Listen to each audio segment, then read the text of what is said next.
Hi, everyone, and welcome to SPED Homeschool Conversations. We are so happy to have you here with us again tonight, live on our show, which is sponsored by SPED Homeschool. And if you don't know anything about us, you definitely have to check out our website at spedhomeschool.com. But this month, the month of August, we are focusing on ways to help your children achieve their learning goals for the coming school year. And so we've talked about a variety of different subjects. And tonight we're going to talk sort of about learning styles, but sort of not. And we're going to kind of move beyond those and how to help your child achieve their goals beyond just learning styles and talking about that. And our special guest tonight is Tyler Hogan, with the president of Bright Ideas Press. So thank you so much for joining us, Tyler. We're so excited. It's such a pleasure. Yeah, thanks for inviting me. You are welcome. And the thing that spurred this on was I had been looking for almost the whole a year and a half since we started this broadcast, people going, I want to learn about learning styles. And knowing personally myself that there's way more to this conversation about learning styles than just talking about learning styles. And so when I saw your book, and I've got to put up some information here for our guests to see, it's called Demystifying Learning Styles, and you can find it on the brightideaspress.com on their website. But it's a short book, short read, and we're going to talk about some of the things you talk about in that book. But there's so much good content in there that we can't cover in an hour. So anyways, but thank you for coming and sharing with us, just to kind of help parents get beyond. I guess we want to say, I want to help my child learn. And yes, these are some different ways that we can use different learning styles, but it doesn't stop there, does it? No, it doesn't. And I think a lot of people look at learning styles as if it's some kind of magic bullet that's going to solve all of their educational quandaries. And that's just not how it works. Like the research that's been done on learning styles is so wide and varied and conflicting that it's just not necessarily really useful for the average parent trying to sort through tons and tons of academic papers trying to figure out what's going on.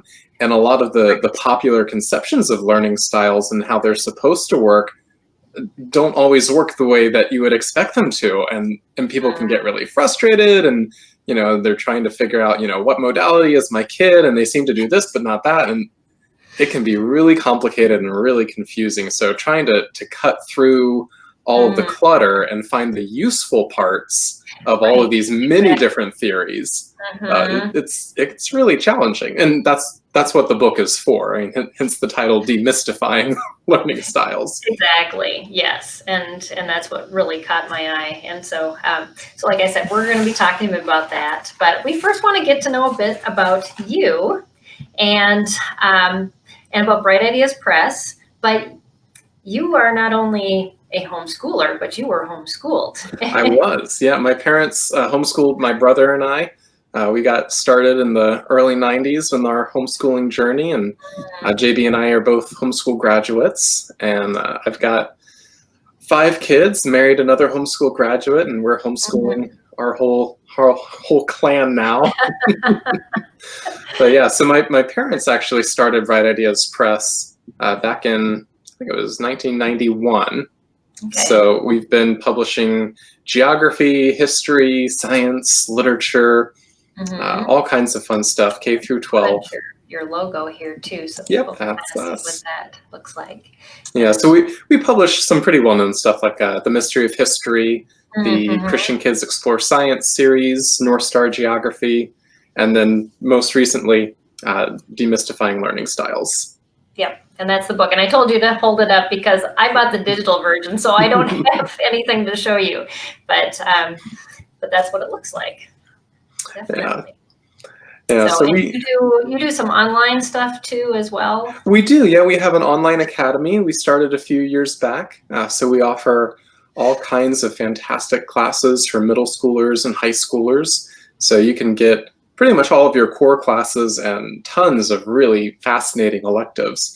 And school starts next week, so if you want to sign up, it's not too late. But you can check that. It's called The Academy at Bright Ideas Press. Yeah, I got to speak at your chapel one month. That was delightful.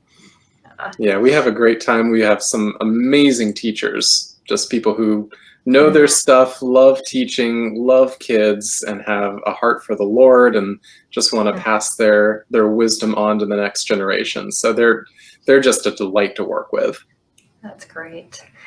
So yeah, and so you grew up in this environment. You're continuing the legacy of your parents, and I know somebody even made a comment on one of the feeds that I shared. They're like, "I love that family." So so definitely making an impact in this community as well. My mom has been writing and publishing and speaking for over 20 years, and she's an amazing woman. I'll be the first person to say that. And she's really made a mark in the homeschool world, and people love her because she's real. She doesn't put pressure on people to do more than is reasonable. She helps you figure out how to just get in there and get the stuff done that you need to get done. And she loves learning. I mean, that's the biggest thing that I've inherited from her, is just a love of learning. And I think that really shows in all of the curriculum that she's worked on over the years. Yeah, definitely. It's when you see your kids move on and they're still pursuing that, that you've instilled that in your own life, because you definitely have kids that copy you more than they, what you do than what you say. Yeah, they don't always copy the things that you want to pass on, that's for sure. Right. But yeah, that's one trait that I feel like if you can pass on a love of learning and give them the skills to know how to learn, then they're going to be set. Because there's no way that any one parent or two parents can pass on to a child everything they need to know before they leave the nest. Like, that's just, there's going to be gaps. My panic attack hit was when my oldest graduated. I'm like, wait, I haven't taught you everything. And then I realized, wait, I don't know everything either. So we just got to release you. Yeah, there's going to be gaps. But if you taught them how to learn, then they can deal with those gaps on their own when they happen. Yeah, and they just tend to do it. And my kids are living examples. They are learning all the time, which amazes me, and teaching me stuff. So that's good. So for those of you that are joining us live, I just want to know that you can share your comments, your questions. If you put them down in the feed, we'll be able to see them. We would love that, to have you be part of our conversation. Again, tonight, our subject is about demystifying learning styles. And so we're going to talk about learning styles a little bit. We're going to talk about beyond that and helping your students achieve goals with the information that Tyler's going to share with us tonight, that he's done research on and that are in his book. Just little bits and parts of it. You could definitely have to buy the book to get the rest. But just about how to help your students through some of those tough areas where we go, kind of feel like we're banging our head against the wall going, what am I doing wrong, or what are they not getting? And there are some ways to work around those, and with some scientifically proven methods. So I'm excited about that. So I'm going to share your screen, because we have some slides here. That's coming up. And then I'm going to figure out how to get, there we go, underneath you. So I'm going to leave you in charge of that. But I know as we start this, in your book, you talk about memories and how memories are formed.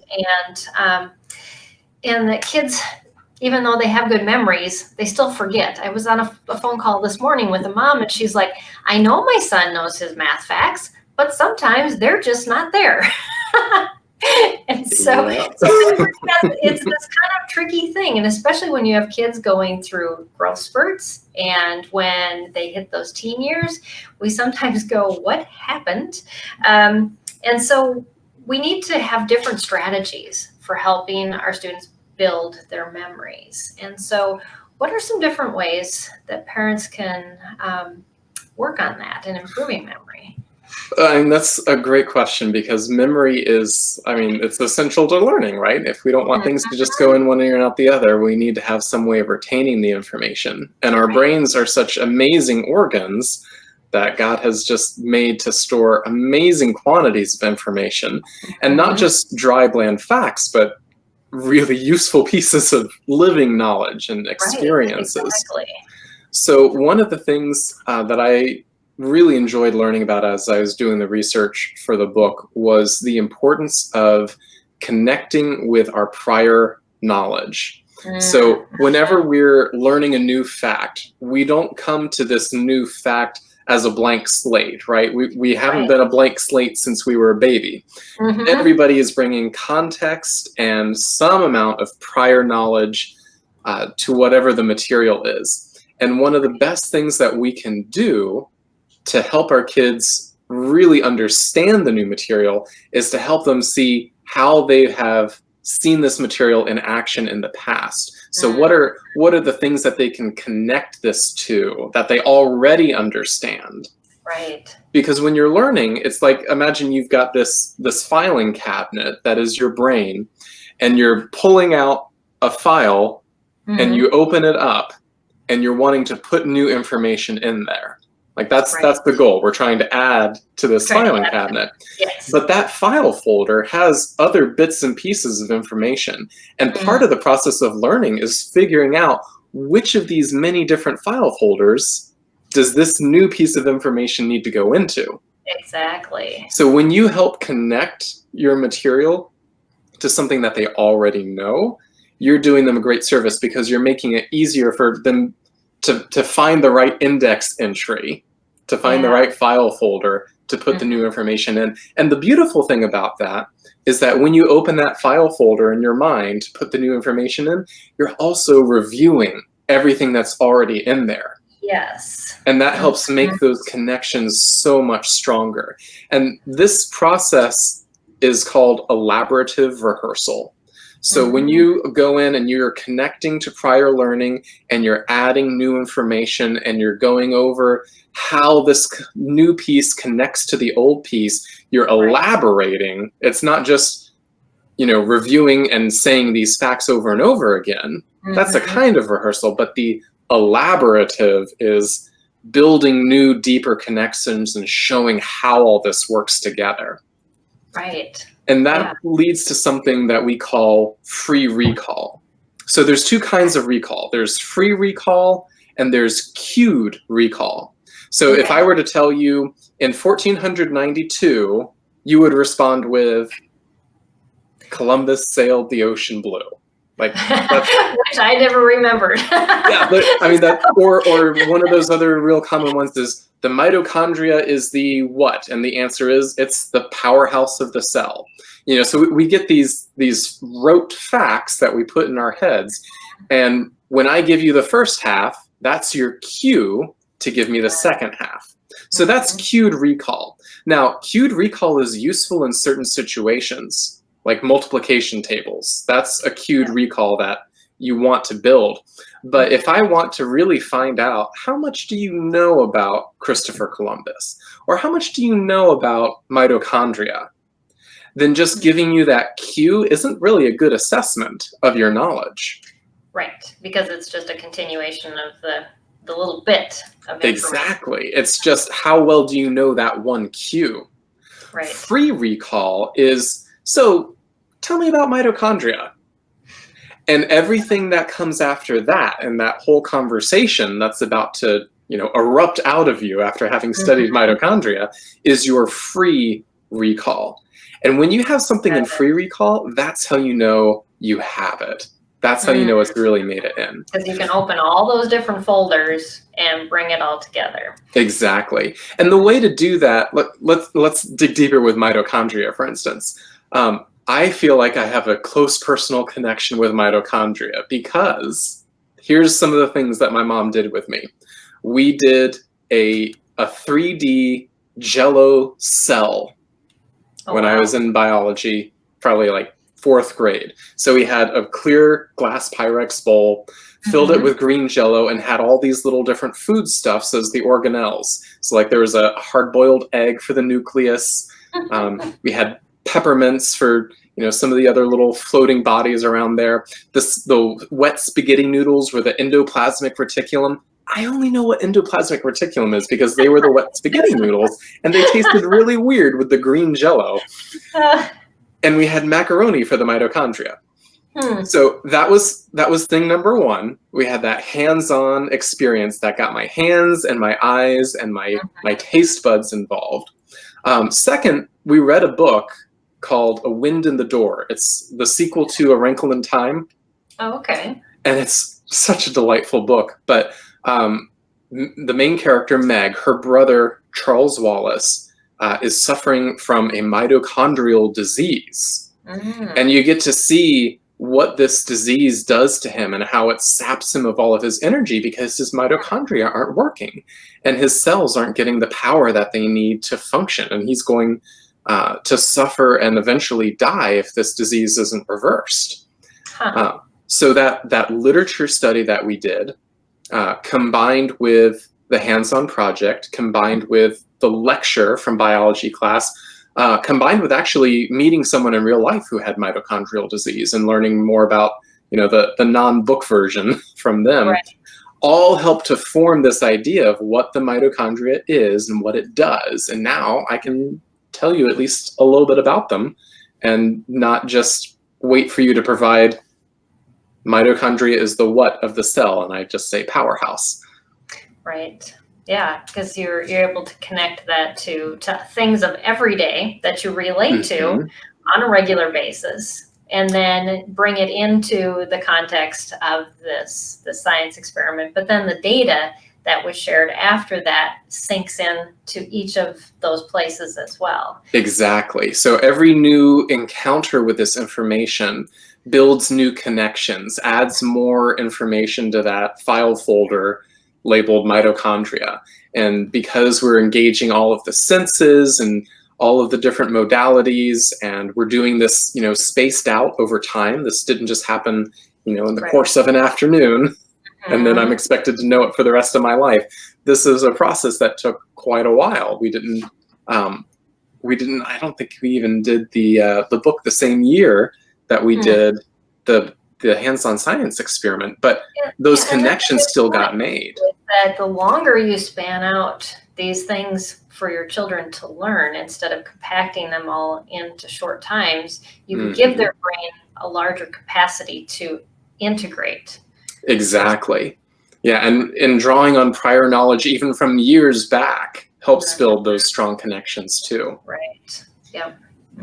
So I think I read somewhere that said every time that you bring up a memory, you actually relive that whole memory itself, and you're actually recreating it and integrating it.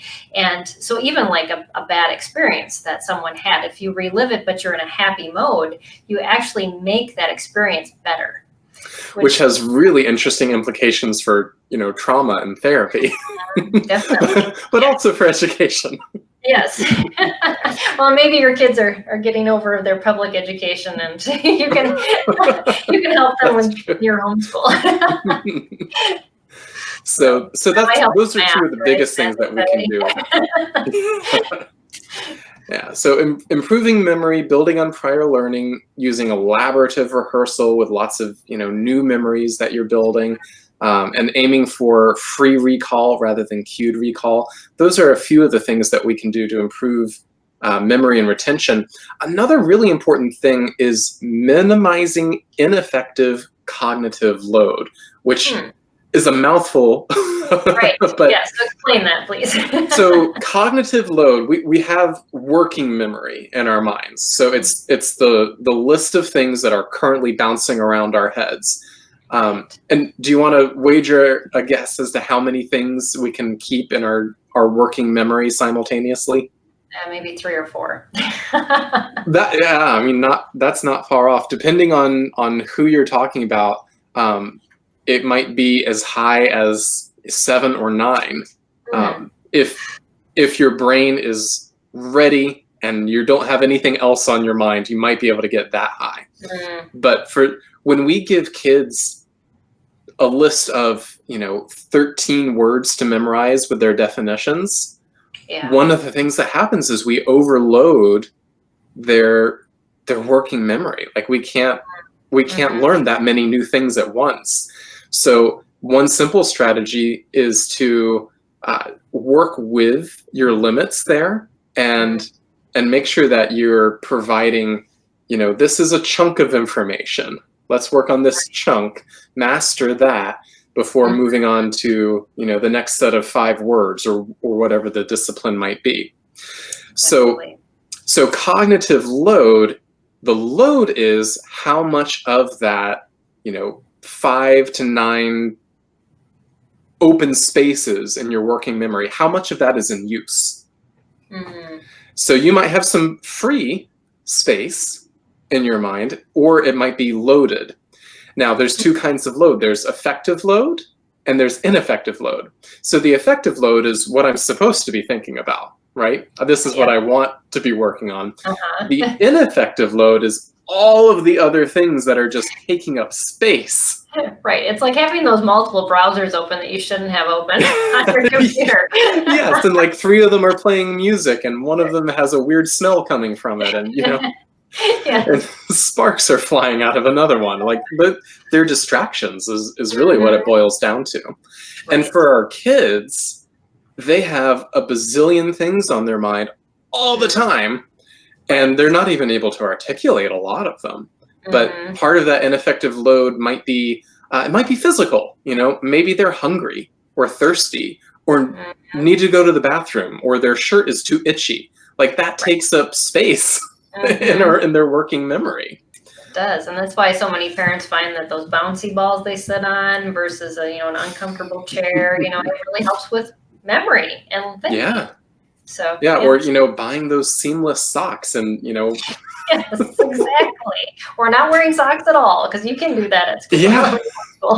cutting those scratchy tags off, that's a real thing.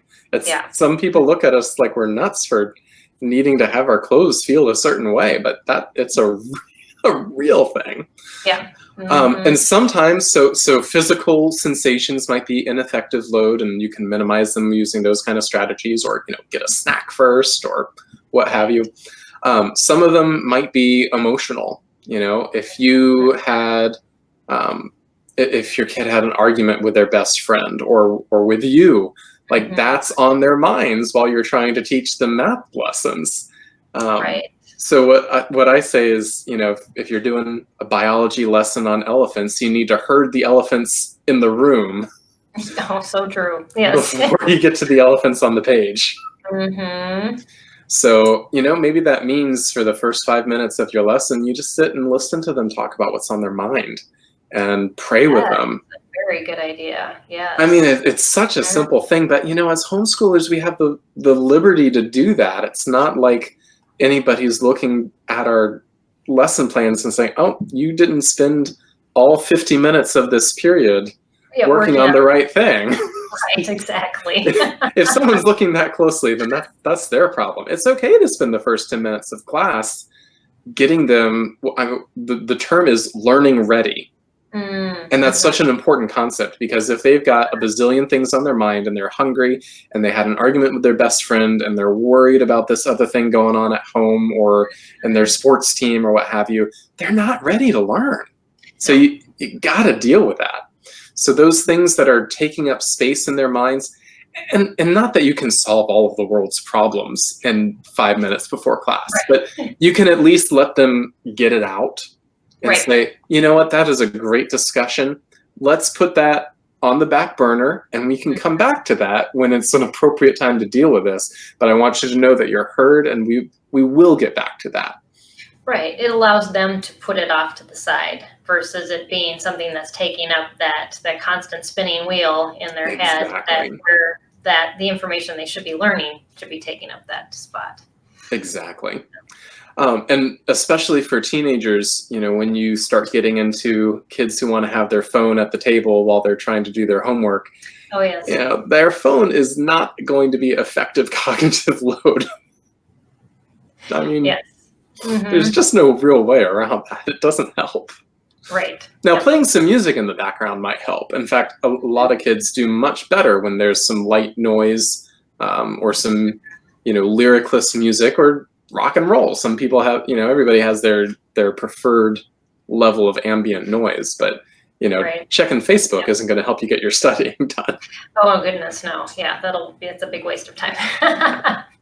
for long, like it can draw you and can be gone for an hour. But yes, I know some parents say that, they'll test their student when they say that music helps them. So we'll try it with, we'll try it without. You show me, instead of just believing what they say, because sometimes they'll tell you the opposite. So yeah, and maybe they're just saying, I do best with my favorite TV show going on in the background. And maybe that's true, or maybe that's just an excuse to watch TV while they're trying to study. But if their grades don't go down and their studying time doesn't increase, then, I mean, as much as you can accommodate their environmental preferences, there's no reason not to. Right. And they do learn. I know my oldest, he always said that gaming helped him, and we thought, you've got to be kidding. But it's like his stress relief. And so all through college, he games while he does his schoolwork, and he gets good grades. So I can't. It's hard to argue with the results. It's really hard to argue with. But do run the test first. Yes, exactly. I mean, if it's something like, well, I'd prefer it not to be quite so hot in here and I'd like a fan on, that's not going to be disruptive. But, when it gets into other kinds of distractions, that's more important. Yeah. But yeah, so working to reduce the ineffective load. And then, like we said earlier, recognizing that our working memory has limits. Like, we can't just give 15 to 85 things for our kids to memorize and expect them to be able to do that. We need to help them chunk the information into bite-sized pieces. We need to be able to give them some good tools like mnemonics. I mean, they're kind of silly, but they work. I mean, I still remember my very educated mother just served us nachos to help me remember the order of the planets. Of course, when I was a kid, it was 9 pizzas because Pluto was still on the list. Yes. But now it's just nachos. Or, kings play cards on fat green stools for kingdom, phylum, class, order, family, genus, species. Like, those are silly, but they give us. You remember them. I know, and this is 15 to 20 years later, I still remember them. So there's got to be something to that. Yeah, definitely. So yeah, those are some great ways to definitely help with memory. But one of the other things you talk about in your book is multiple intelligences and the multiple intelligence theory. Do you want to dive into a little bit about that and what it is? And sure. So with that theory to really help with teaching their students. Yeah, multiple intelligence theory is really interesting. A lot of people confuse it with modalities like auditory, kinesthetic, visual learners. It's which is what got a little bit of. We talk about learning styles. Yes, and those are that's a whole nother chapter of the book that we don't have time to get into here. But multiple intelligence theory has a little bit of overlap with it, but the applications are very different. So Gardner's theory of multiple intelligences basically says that there are different parts of our brain that specialize in solving different kinds of problems.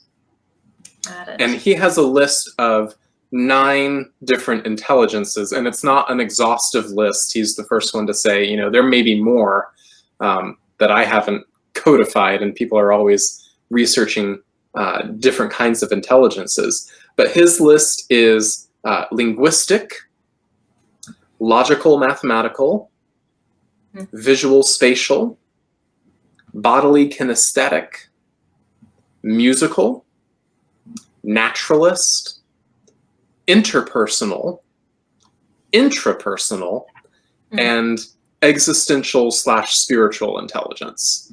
So he's got all of these different categories, and he's located different parts of the brain that light up when you're solving problems in these different categories. So there's a part of your brain that deals with logic and mathematical reasoning, and a different part of your brain that can identify different plants and animals by look or feel.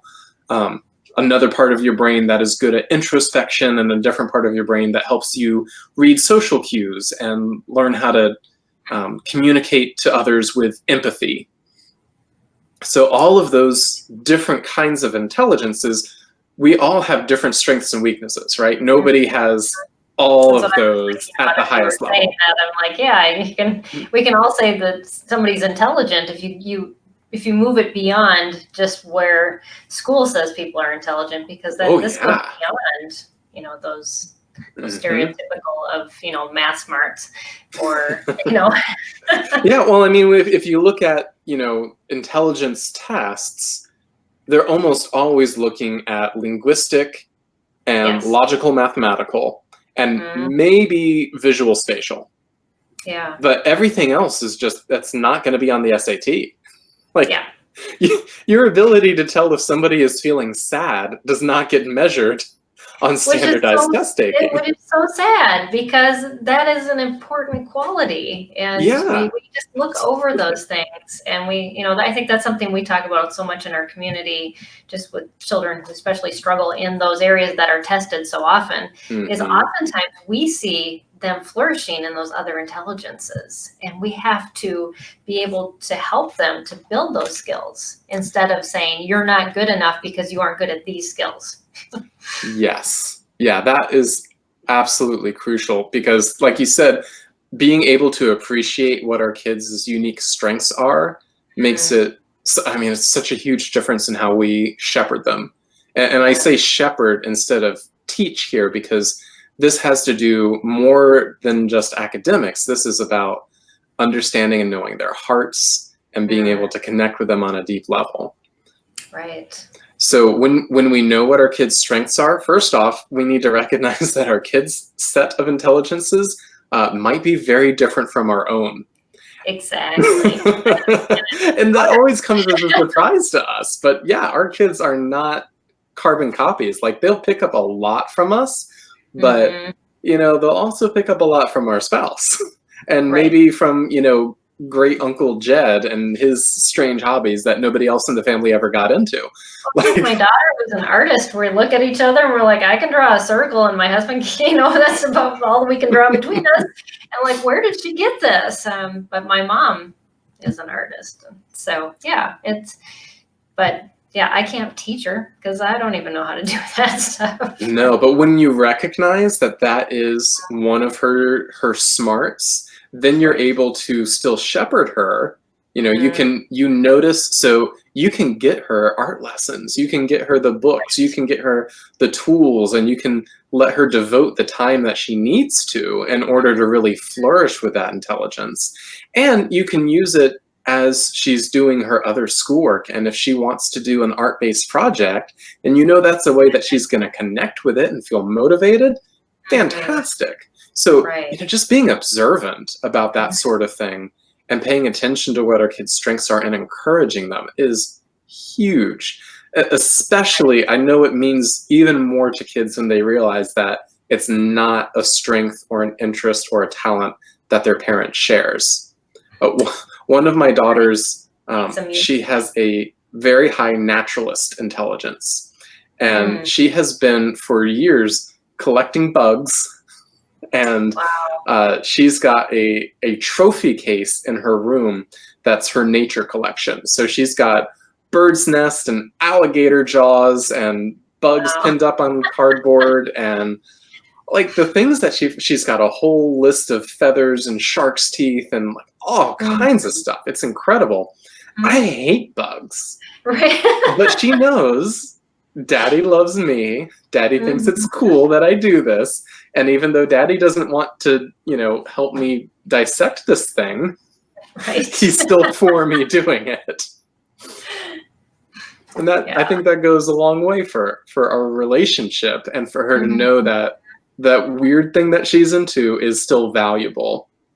Right. Yes. And making it valuable when you're teaching it, when we're homeschooling, like you were talking about earlier, we can build that into other areas of school that maybe it doesn't seem to connect, but we can bring bugs into a lot of things. I was interviewing a lady, it was a while ago, but she was talking about protein made with bugs, and she was eating, she drinks protein shakes with bug protein in it. Like, well, you can put that in the cooking too. Yeah, today's cooking lesson is based on John the Baptist. Here you go, kids. Exactly. Local smoothies. Wow. I mean, yeah, that's great. But going further with shepherding our kids with MI theory, one of the important things about this idea of intelligence is that there's all these different categories, but none of them are fixed. Which is to say, we can grow in any intelligence. We can, in effect, make ourselves smarter because our talent in any area, whatever natural talent that we're born with, is a starting place. But through hard work, through dedicated practice and good teaching, we can improve in every area of our brain. So one of the really important things that we can do for our kids is teach them a growth mindset. And this is particularly important for areas where they may feel weak. When our kids are able to approach problems and say, I haven't solved this yet, which is a very different statement than I can't do this. I can't do it. Right. And that's something or that I'm not good at this. And too often we tell our kids, well, you're just not good in that area. But I like that. This is something that takes more for you to conquer, but it doesn't mean that you can't keep growing in it. Right. And it's so important for our kids to know that they can grow. And that's something that we have to model for them more than anything else. Keep learning yourself. Oh, yeah. Yeah, lifelong learning is a good goal, a good value to pass on. Because when we teach her, and Carol Dweck, I think, is the psychologist who wrote the book on the growth mindset. And she's got a great TED Talk that's worth listening to as well. But when you teach kids that you can overcome challenges, that you can keep persevering and grow no matter how challenging it is, that's when they really begin to take off. And in fact, a lot of people, if you look in the research, they'll warn you as a teacher against praising a kid for being smart. Like, you don't say, oh, you're so smart, you figured that one out. A much better compliment is, wow, you worked really hard on that. Your perseverance paid off. I love the methodology that you brought to this problem, or that was a really creative workaround. Like, those kinds of compliments mean so much more, because what can happen, especially if you have gifted or twice exceptional kids. That's what I was just thinking about, is those kids that are so good at some things, because I know my oldest was this way. And when he thought that something was hard, it was like, I'm not good at that. And so he'd just wipe it off, because he was so good at some things. And it was really difficult to convince him, you got to work at this, because not everything's going to come like just those things you're good at. Well, and that applies even more for the things that they are good at, because eventually, if they pursue it far enough, they'll hit the limit of their talent. Yes, and then they have to work at it. And that's what happened, unfortunately, in this college, is he's majoring in biomedical engineering. And yeah, there was a point where his natural talent it stopped, and he had to start working. That happened to me in college. I remember the first essay that I turned in, I was not pleased with my grade. And it was because the kind of writing that got me through high school was not going to get me through college. And I had to really learn how to double down and put effort into my writing in a way that I had never done that before. But it can be so discouraging for kids who have been praised for being smart and talented rather than praised for their dedication, their perseverance, their grit. And really, it's because it's about teaching character. Yeah, it truly is. And because that's what pushes you through when you hit those blocks that you're going to hit all of your life long. And it goes back to that growth mindset and just being able to say, I've fallen down, but I'm going to get back up again. Yeah, so multiple intelligence theory, I think, just gives us a really good way to understand our kids better and to help them understand their own strengths and their own weaknesses and develop the growth mindset and to develop their character instead of just relying on their talents to get them through life. And in fact, we talked about this some in the learning modalities chapter, but there's a time to cater to their preferences and to their talents and to the things that they really like If you're teaching a class and it's their least favorite subject and they're already demotivated, then using those things that they're good at and that they like, that's a great way to get them a little bit more motivated, or at least remove some roadblocks. We call that mapping, when you're matching their preferences to your teaching style.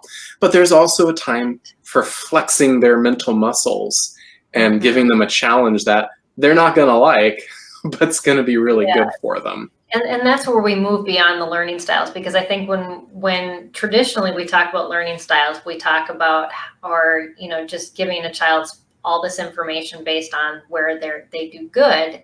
We do them a disservice because we don't push them outside that comfort zone enough to give them that ability to know, I can do this without some of these things that I'm good at. And still do well. Yeah, and if it's an area where they're already highly motivated, if it's their favorite subject and they love it already, that's the perfect time to make them flex their mental muscles. Yes, I've always found that I can push my kids in certain subjects, and even if it doesn't even have anything to do with what they plan on doing in their career, or anything they need to go to college. I pushed my one son in math. He did calculus as a junior year because he was good at it. And he thought he wasn't even going to go to college. He was going to be a welder. And I'm like, well, you're good at math, so we're going to do this. And so it ended up he went to college anyway, so I needed it. Good for you, and good for him. But it's those types of things I definitely see the value in it, because why not push them when they have the ability to do that? Yeah, it helps them develop that fortitude. Definitely. Yes. We have a comment from Charity, and I know you know Charity too. She said, hi, Tyler and Peggy. Two great minds together tonight. Thank you, Charity. For watching. And just know anybody else who is watching, we've got quite a few viewers. If you have a question or a comment about what we're talking about, or maybe there's something going on with your child that what should I do? What suggestions do you have? We can definitely bring those up onto the screen and talk about them as well, and build them into our conversation. So thank you for joining us live. And we are talking about Tyler's new book. It's called Demystifying Learning Styles, and we're kind of hitting on some key points from the book. And so we've talked already about multiple intelligence. We've talked a little bit about memory and just how to build on that. But kind of want to spend the final part of our time on assessments and testing and assessing. I know it's a big area where there's lots of anxiety, especially in our community. And what do we do with the testing? And so that's what we're going to talk about, rethinking testing. And we have someone, Rochelle from the Philippines. Thanks for joining us, Rochelle. Oh, welcome. We are so excited that our community has gone global, and I'm just excited about where all of our families come from. So thanks for joining us. I don't even know what time it is there, but I'm sure it's early. So thanks for joining us on our broadcast. So testing. How do we rethink testing when we look at research, and especially how we've done it in the past as homeschoolers? Because I think we've gone the way sometimes of the public schools and a lot of homeschool realms trying to prove that it works. Unfortunately, when we talk in our community about that, parents are like, I don't have to prove that, my student is still getting a lower percentile, but they're making progress. And that's what I want to show. Yeah, testing is such a tricky topic on so many levels, and the history of testing in America is pretty fascinating. At least if you're as nerdy as I am. I think a lot of the developments in testing have been well-intentioned and not necessarily helpful, or at least created as many problems as they tried to solve. So if you look at how testing used to be done in early American education, so thinking 1800s, pre-Civil War era, the basic kind of exam that you would get for both high school and college was an oral exam. You had to stand up in front of your teacher and as many other examiners as they brought in, experts in whatever fields or prominent members of the community, or whatever learned people happened to be passing through town. I mean, there was variety, and so you would stand up in front of them, and this was a public event, and they would just ask you questions, and you had to give answers, and you had to defend them. Right. So that goes back to your file folders at the beginning with the memory. You're testing true knowledge. Yes. Yes, it was all free recall. And there might be some cued recall in there too, but then you had to know what to do with those facts as well. Exactly. And it used to be that, in order to move from the freshman to the sophomore class, you had to pass these oral exams, and you would be examined maybe every year. And there was a lot of value to that method because, like you said, you're testing free recall. You're testing how much do they really know and understand. And if someone doesn't know their stuff, it's going to show. I mean, we all know that feeling of someone asking us a question and we don't know it, and you can only fudge your way through that kind of intense scrutiny. Like your date at Christopher Columbus. Sorry, I didn't learn that one. Well, and that's okay. It's okay not to know things or to not be familiar with a certain expression of things. But through that method, they would be able to tell, all right, does that person really know anything about the topic? Or did they just not understand the way I phrased that? But one of the problems with that method was the fact that you could have a lot of examiners with strong biases who, if they didn't like the way you phrase something, or if they knew anything about your life and your, political inclinations, or if they didn't like that artwork that you did back in 3rd grade, they could fail you. So, very biased. Yes. Yeah. So they developed written testing and standardized testing where everybody gets the same questions, and, you could put it through a Scantron if you wanted to, as a response to that non-standardized. All of these examiners have different backgrounds and different criteria for how they're judging. So it was well-intentioned to try and make it more fair for students. But the problem is Scantron does not measure free recall. No, it doesn't. It's just those random facts that you can pull out and try to regurgitate as you can.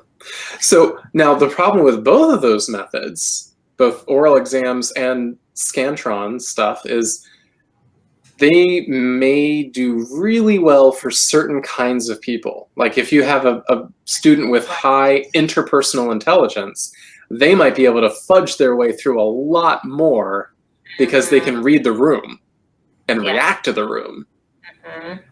And another person might be really good at multiple choice testing because their logical mathematical intelligence is very high, and they can figure out, if they don't know the answer, what's the most probable multiple choice here. And there's so many strategies for how to do that and get really good grades. So the main problem with testing is that it has both false positives and false negatives. You can know your stuff and be a bad test taker, and you can be a good test taker and not know your stuff. So it's just true. It's deeply flawed. So, as we're rethinking testing, we need to think in terms of assessments rather than tests. And I like the term assessment because that speaks to the purpose rather than the form. Yes. So we want to focus not just on the format, we want to really focus on the purpose. So how do we assess their knowledge, their understanding, their integration of this material? And I think especially for those of us with special needs kids, or kids who just aren't good test takers, or people who are really high in intelligences that are not well reflected on Scantrons, using alternative formats is one of the best things that we can do. And sometimes if some of us get caught up in, well, is this really equivalent to what the public schools are doing? And That can be really hard, but most states, if you look into their laws deeply enough, you'll see, I think most states will permit alternative methods of assessment by demonstrating mastery. Mm-hmm. And we have a blog that goes through all the state's laws and what's required. And there are some that allow you to replace a portfolio with the standardized test if you ask for it. But you have to ask permission and get that permission, and then you can do that. And some places you don't even have to ask permission. It's just a thing that you can choose to do as a parent. So I mean, know your own state's laws, and that's great that you have that resource on your website to go through each state like that. That's huge. Huge. Very difficult one to put together. I'll tell you that. My head was spinning.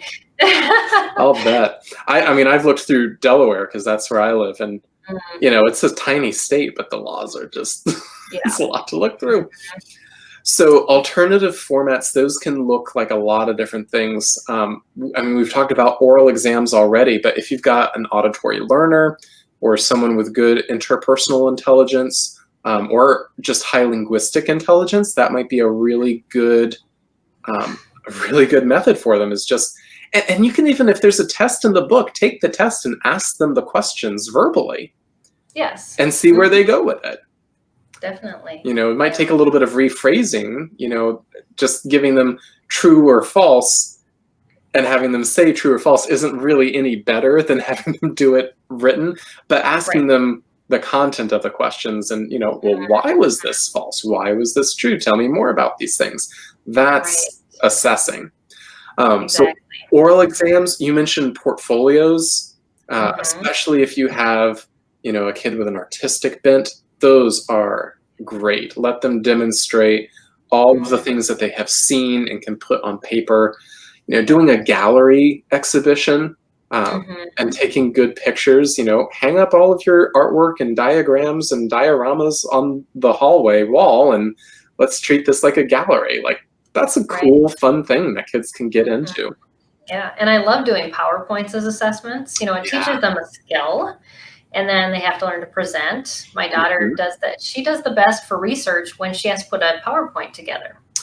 And we just found that out. But she prepares, she rehearses, and then she gives her little. Well, and part of that is because when you have to teach it, you take the extra steps to really know your material a little bit better.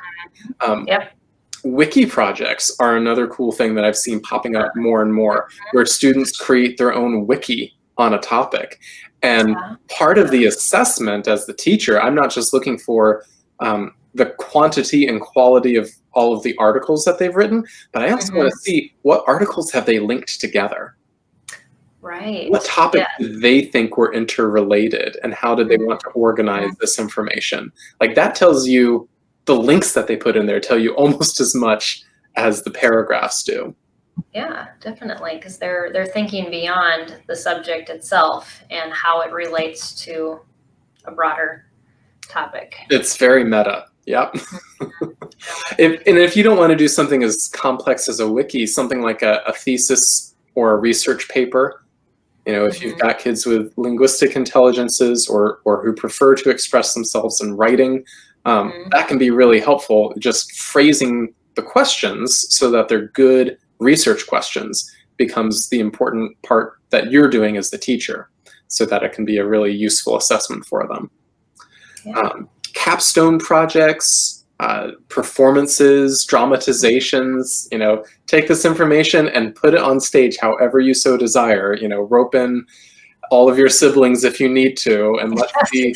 And then let's have a sit down after the show and talk about, your costume choices and why you did this for the set design, and tell me about your script writing process, like that whole part of it. Because, theater is one of those great multidisciplinary, just so many pieces of brain work that have to fit together in order to make something happen. And it can tell you a lot about what's going on in their minds and what they think is important and what they don't think is important. I think that's another important thing about assessments is when you're working with cued recall, there's no sense of what's the most important thing here. And when you're assessing, you want to see, what did they think was important? What did they really get out of this? And part of that is because, not all assessments are for the purpose of a grade. This isn't all just final exam stuff. It's about how much did they learn. And when you give feedback to these kinds of assessments, you're not just trying to, give them an 8 out of 10 or whatever. You're trying to see, okay, they picked up on something that was not important and made a really big deal out of it. Or they got the gist of it right, but they got these details wrong. And so your feedback on correcting those elements, that's super important. And that becomes part of the elaborative rehearsal, is getting feedback and being able to do something with that feedback as soon as possible to correct that material that they have produced for you. Right. Yeah. They're able to go back, because that's part of life and working. We make a mistake, we have to fix it. It's not like, well, I just turned it in, got a grade, and well, I didn't do so well this time. But you have the ability to go back and redo it. And each year my wife and I teach like a writing co-op, and we do some killer essay writing co-ops. By killer, I mean the parents formed a support group because the class was so intense, which is not a great sign in retrospect, but the kids learned a lot. But whenever we would teach those kinds of classes, we would always tell the kids, all right, we're going to grade your papers, but if you want to take this red ink that's all over your page and make your paper better, we will gladly regrade it after you resubmit it. And that's just, like you said, that's such an important part of life. We make mistakes, we get better. Yeah, we do. We learn as we go along, and we can't expect to be perfect the first time. We have to learn that learning's a process. Another really important thing with assessments. Oh, I'm sorry, go ahead. Oh, I was just thinking short movies now are becoming a thing. You can get apps on your phones to make a movie, and that could be a way to assess your child that is a very visual learner. So yeah, I'm gonna have to add that to the next printing. That's great. One other cool thing with assessments is having kids do self-assessments. So if you're using a rubric, and let them know ahead of time, all right, this is how I'm going to be grading you. These are the categories, these are the point values, this is how much you can earn. Submit your project to me with a copy of this rubric that you have filled out for yourself. Right. And boy, if their self-assessment and your assessment look wildly different, that is so telling, because if they think, oh, I did great on this, and you're like, no, you really didn't. The concept that they were supposed to, the level they were supposed to reach. And that's not necessarily their fault. That may be, wow, I really flubbed this lesson and did not teach it in a way that they could understand. That's on me. Like, that's an important thing to know. Like that too, yes. And, sometimes they'll say, I didn't really do very well with this.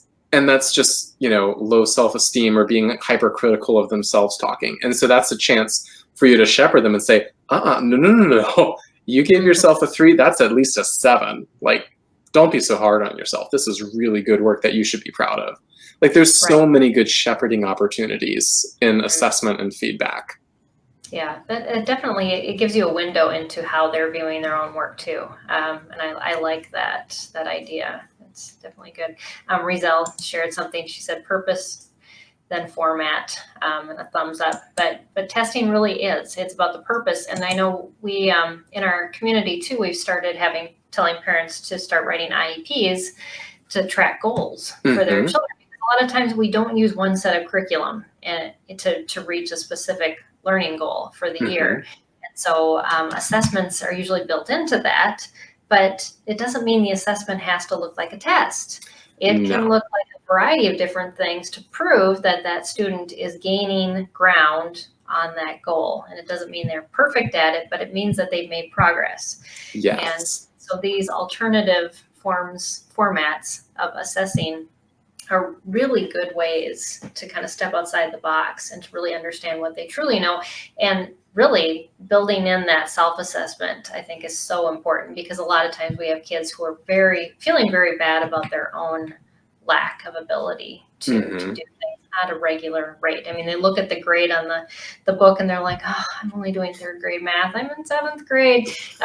You hate that. Yeah. I like now that a lot of math curriculums go by different, levels that have nothing to do with grade levels because it's freeing. Yeah, it is. It's very freeing, but that way.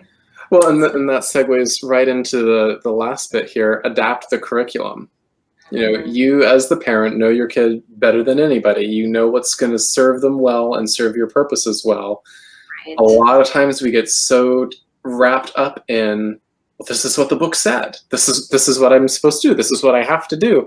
And that's just not true. You have so much freedom as a homeschool parent. Use what works, throw out anything that doesn't, take what the curriculum developers have put in there and tweak it to your heart's content. Like, it's okay. You know what you're doing.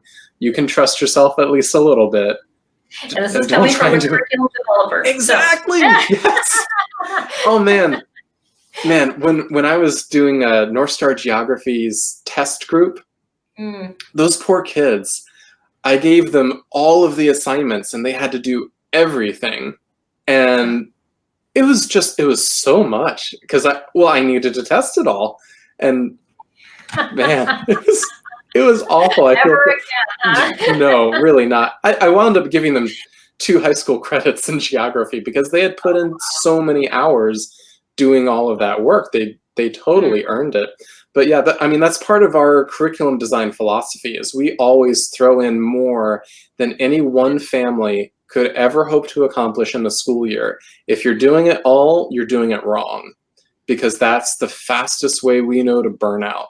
Like we put so many options in there because we expect you to pick and choose the things that are going to work well for your family and to ignore the rest. Like that's I've so important. My son, I make him do every single math problem, and I say, oh gosh, please no. Did it after 5, and she's like, yeah, but he just needed to really finish the assignment. I said, no, he didn't. He needed to do 5. One of my favorite Foxtrot comics was Peter Fox, the high schooler, in his I guess it was like his Algebra 2 class or something, and his teacher comes to him and says, Fox, there were 20 questions on this test. You only did questions 1, 5, 10, 15, and 20. And Peter looks up at him and says, well, I figured you could take how I did on those particular questions and put it on a graph and plot and extrapolate how I do on the rest of them. The teacher says, I don't know if you're being ridiculous or if you're brilliant. Like, that's brilliant, because that's a legitimate method for figuring out how much he really knows. It's just a copy of the same problem with different numbers, and your child gets the first one right. Yeah. I look back at some of my math experiences growing up, which were not all pleasant ones, but I'm just so grateful to my mother for saying, just do every other problem. Do the odd numbered ones today and the even numbered ones tomorrow. Like, it doesn't all have to be done. Right. Yeah. Well, we are over our time. This has been wonderful. I have enjoyed this conversation so much, and I hope everyone that has joined us has also. You've given us a lot to think about, definitely. And there's your book, Demystifying Learning Styles, and you can find it at brightideaspress.com. And Tyler only touched on 3 areas in that book. It's a very short book. I read it in one afternoon, but like I said, we only touched on a little bit. It has so much meat in this short book. So it's definitely tried to keep it accessible. I want people to be able to get through it in the afternoon. This is not meant to be a tome. it's the quick and easy, down and dirty, tell me what I need to know. You figure it out and then just apply it. And I love that. That's how my book was written too. I was like, I'm just going to share some personal stories, what I've learned, and just go with it. Because we kind of live in an age that you just have to do that. So thank you for joining us. And, it's been a pleasure. Thank you so much for having me.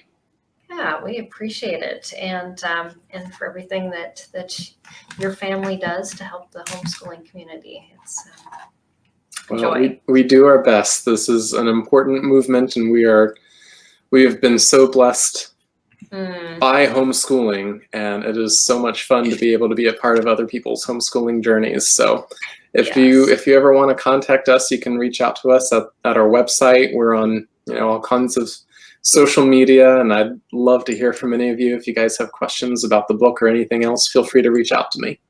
Yeah, definitely. So connect with Tyler and his team at brightideaspress.com. And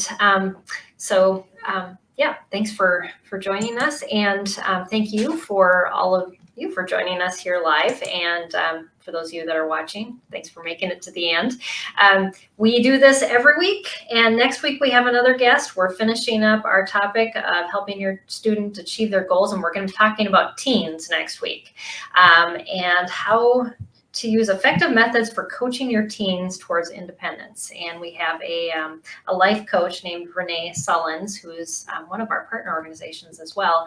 And she's going to be talking to us about that. But in the meantime, let's keep the conversation going. You can join our support group here on Facebook that has almost 2,000 members. And we talk about this stuff all day long. So you can put in your questions, you can put in your comments. We have different topics that parents add, that we add, and definitely be part of that conversation too. So we're talking, seems 24 hours a day.